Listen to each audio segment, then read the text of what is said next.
Buenos días chicos, para la guía número 5 de esta semana trabajaremos el tema de las placas tectónicas.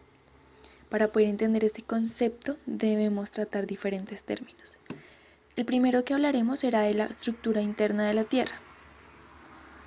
Antes de la estructura interna están dos: la atmósfera, la cual es la parte gaseosa de la Tierra compuesta por diversos gases, los cuales son llamados aire, como el oxígeno, nitrógeno, dióxido de carbono, vapor de agua, entre otros.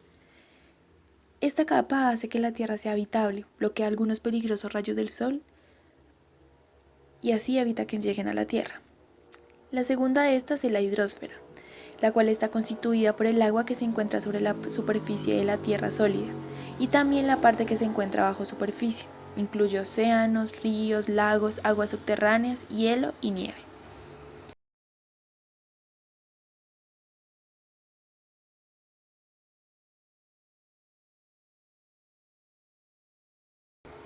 Ya vamos a entrar a hablar sobre la estructura interna. Hay un término que se llama geósfera, que significa la parte de la Tierra que está conformada por material rocoso. Algunas de las partes que trataremos ahora hacen parte de la geósfera. La primera parte de la estructura interna de la Tierra es la corteza. Es la capa más externa de la Tierra, entre 5 y 70 kilómetros de profundidad, esto dependiendo de la zona. Está conformada por diferentes tipos de rocas. Hay dos tipos de corteza: la corteza continental, la cual forma los continentes y tiene un espesor promedio de 35 kilómetros. Y la siguiente es la corteza oceánica, la cual forma el fondo de los océanos y su espesor es promedio de 7 kilómetros de profundidad. La siguiente capa interna de la Tierra es el manto, la cual es la capa intermedia entre la corteza terrestre y el núcleo. Se extiende hasta los 2.900 kilómetros de profundidad.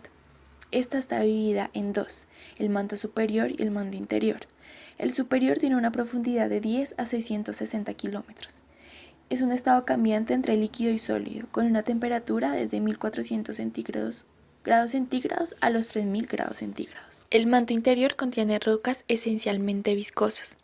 Su espesor promedio es de 2185 kilómetros. Este manto sigue siendo sólido a pesar de que la temperatura aumenta cuando nos sumergimos en sus profundidades. Esto es debido a la presión sobre los materiales que aumenta aún más. La siguiente capa es el núcleo, la cual es la capa más interna donde se encuentran grandes cantidades de compuestos químicos como el hierro y níquel. Está particularmente fundida y es la causante de que la Tierra tenga campo magnético. Los materiales se encuentran fundidos a causa de altas temperaturas a las que se encuentra el núcleo. Algunos de los procesos internos de la Tierra se manifiestan en la superficie, como lo son los terremotos, vulcanismo o el desplazamiento de los continentes. El núcleo está dividido en dos capas: el externo y el interno. Para el externo se encuentra que es líquido y consiste esencialmente en hierro fundido, ya que en estas profundidades la temperatura media es de unos 4000 grados centígrados. Para el núcleo interior se encuentra que es esencialmente metálico. En él se encuentran compuestos químicos como el hierro y níquel. La presión es tan alta que mantiene el material en un estado sólido a pesar de las temperaturas, que son aproximadamente de 6000 grados centígrados. A medida que nos adentramos en el centro del núcleo interno, se encuentran compuestos químicos con mayor densidad, como lo son el agua, nitrógeno, dióxido de carbono, hidrógeno, entre otros. Ahora hablaremos sobre las placas tectónicas. Estas son aquellas porciones de litosfera que se ubican bajo la superficie de la corteza terrestre del planeta. Son de material rígido y se ubican sobre la tenosfera, una porción de manto terrestre mucho más profundo y complejo. Las placas tectónicas se encuentran encastradas unas con otras, y aunque son rígidas, no están sostenidas más que por una unión de unas a otras, por lo cual su movimiento es permanente y muy evidente o claro en algunas regiones del planeta. En la mayoría de los casos, el movimiento o desplazamiento de las placas tectónicas es milimétrico y no se siente en la vida cotidiana de las sociedades. Cuando estos movimientos se hacen evidentes para el ser humano, debemos hablar de fenómenos tales como sismos, terremotos, tsunamis, entre otros. Muchas veces su movimiento también puede poner en acción a los volcanes. Hay dos tipos de placas tectónicas en nuestro planeta: las oceánicas y las mixtas. Mientras las primeras, que son características por ser extensas debido a la gran cantidad de agua que existe sobre la superficie de la Tierra, son aquellas que subyacen en los océanos, y las mixtas pueden combinar en su superficie tanto océanos como superficie continental. Estas últimas son las más numerosas, ya que encontramos muchas más bien pequeñas, pero en suma de extensión las primeras ocupan la mayor parte del territorio planetario. A finales del siglo XX, estudios han permitido nombrar diferentes placas. Así podemos hablar de la placa antártica, que es la más grande de todas y aquella que subyace al sur del planeta.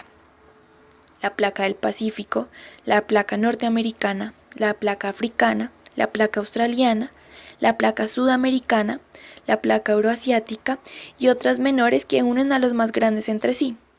El permanente movimiento y desplazamiento de algunas de estas placas se puede observar en el relieve de la corteza terrestre. Así, los lugares con cadenas montañosas o con territorios más elevados son aquellos que han sufrido hace millones de años el choque de dos placas que termina con la aparición de elevaciones terrenales. Es por esto que regiones como la costa oeste del continente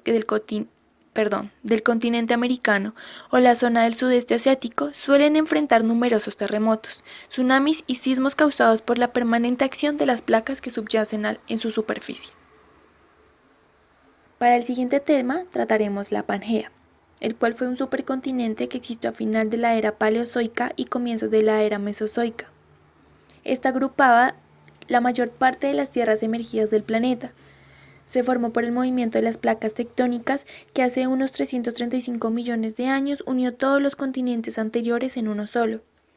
Posteriormente, hace unos 175 millones de años, comenzó a fracturarse y a dispersarse hasta alcanzar la situación actual de los continentes, en un proceso que aún continúa.